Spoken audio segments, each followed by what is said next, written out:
పెద్దలైనా సర్పంచ్ గారు ఎవరైనా కానీ మాకు యాదవులకు ఇదివరకే 40 ఎకరాల భూమి ఉండే. మా యాదవులు అందరి పొత్తులు 40 ఎకరాల భూమిలో అందులో కొంత ఒక 3-4 ఎకరాల భూమి మధ్యలో పోయింది. చుట్టూ కబ్జా చేసుకోరు. సరే దానైనా మేము వస్తూ పోతూ వెనక ముందు ఆలోచించుకుంటాం. దాని తర్వాత ముచ్చట కానీ అది పోను ఇవతల మళ్ళీ గుట్టపొంటి ఆక్రమించుకుంటారు అంటే నక్సలైట్కు ఎవరికో వాళ్ళకు మీరు లొంగి తీరడం కరెక్ట్ కాదు. మనం ప్రజాసేవ చేయాలంటే మన ప్రజలకు బాగు చేయాలి. మన లోకల్ ఉన్న వాళ్లకు ప్రజాసేవ చేయడం మన కర్తవ్యం.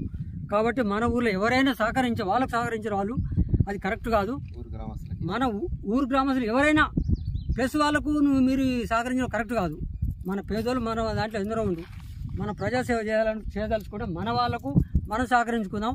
ఇందులో ఎవరు జోక్యం చేసుకున్న వాళ్ళని మాత్రం వదిలేదు. మేము మాత్రం వదిలాం ఈ భూమి. సరే మాది అంటే మా సొంతం ఉన్నది 40 ఎకరాల్లో కొంత 4 ఎకరాలు పూర్తికర పోయింది. దానికి బాటలేక ఊకున్నాం. కానీ దీన్ని మాత్రం వదిలిపించట్లేదు. ఎందాకనే మేము పోరాడతాం.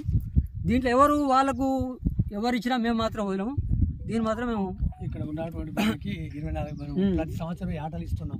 15,000 అదే ఇస్తున్నాం. కాబట్టి దీన్ని మాత్రం ఎవరైనా జోక్యం ఇస్తున్నా అందరూ సహకరించాలి. ప్రజాసేవ చేయాలి కానీ సపరేట్ గా మాట్లాడేది కరెక్ట్ కాదు.